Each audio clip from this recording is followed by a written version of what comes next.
এখানে হচ্ছে আমাদের ইটিপির ইনলেট।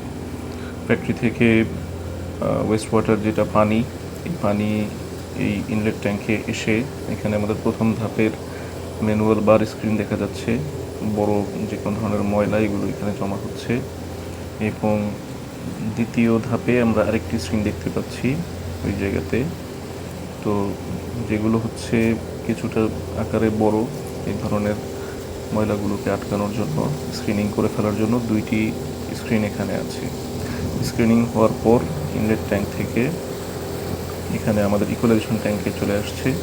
ইকুয়ালাইজেশন ট্যাঙ্কে আমাদের ব্লোয়ারের মাধ্যমে বাতাস সরবরাহ করে মিশ্রণটি সমসত্ব করা হচ্ছে, যাতে ময়লার পরিমাণ মোটামুটি একই থাকে।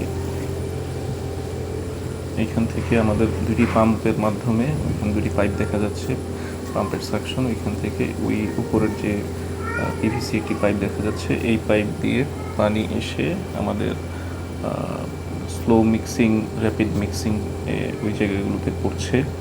অর্থাৎ এই যে আমরা পিভিসি পাইপটি দেখতে পাচ্ছি গ্রে কালারের, এই পাইপের মাধ্যমে পানি আমার গিয়ে প্রথমে হচ্ছে ফার্স্ট মিক্সিং ট্যাঙ্ক, এখানে মোটর দেখতে পাওয়া যাচ্ছে, মিক্সচার ওই ট্যাঙ্কটিতে পড়ছে।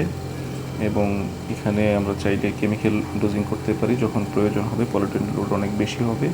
কিন্তু যদি আমার বায়োলজিক্যাল ট্রিটমেন্ট যথেষ্ট হয়, সেক্ষেত্রে rapid mixing, first mixing tank, এগুলোতে আমাদের কোনো কেমিক্যাল না দিলেও চলবে আলাদাভাবে। এখানে আমাদের হচ্ছে রিটার্ন অ্যাক্টিভেটেড স্লাজ এই জায়গাটিতে পড়ছে। এটি আমাদের প্রাইমারি ক্লারিফায়ার ট্যাঙ্ক। এখানে ট্রিটেড ওয়াটার, যেটা প্রাইমারি ক্লারিফিকেশনের পর এই জায়গায় এই ট্রাফের মাধ্যমে যাবে।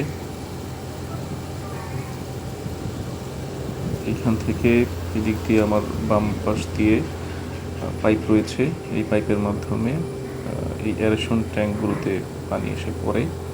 তো এই অ্যারেশন ট্যাঙ্কগুলোতে আমার বাতাস দেওয়া হচ্ছে ব্লোয়ারের মাধ্যমে।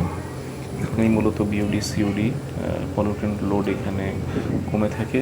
বায়োলজিক্যাল ট্রিটমেন্টের মাধ্যমে ব্যাকটেরিয়া রয়েছে এই ট্যাঙ্কের মাধ্যমে।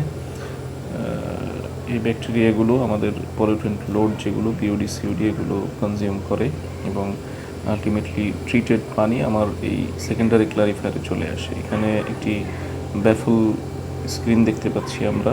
এর কাজ হচ্ছে পানির গতিটাকে রোধ করা, যাতে ব্যাকটেরিয়াগুলো একদম নিচে চলে যেতে পারে এবং পানিটা এখানে একদম স্থির হয়ে পড়ে। এখানে দ্বিতীয় আরেকটি স্ক্রিন দেখতে পাচ্ছি আমরা, ব্যাফল স্ক্রিন। এখানে দেখতে পাচ্ছি আমরা পানি খুবই ধীরে ধীরে যাচ্ছে, যেটা আসলে প্রয়োজন ক্লারিফায়ার জন্য, ময়লাগুলোকে অর্থাৎ ব্যাকটেরিয়াগুলোকে নিয়ে নেওয়ার জন্য। এই ব্যাকটেরিয়াগুলো আমাদের এই ট্যাঙ্কের নিচে গিয়ে জমা হচ্ছে। এখানে নিচে স্লোপ করা আছে। আর হচ্ছে যেটা ক্লারিফায়ারের পরে সেকেন্ডারি ক্লারিফায়ারের যে ট্রিটেড পানিটা, এটা এই ট্রাফের মাধ্যমে আমাদের চলে যাচ্ছে হচ্ছে একদম আউটলেটের দিকে। তো এখানে আমরা যে পানিটা পাচ্ছি সেটা হচ্ছে বিওডি, সিওডি এগুলো খুবই কম থাকে, পিউরিফাইড ওয়াটার, ট্রিটেড ওয়াটার আমরা ধরতে পারি।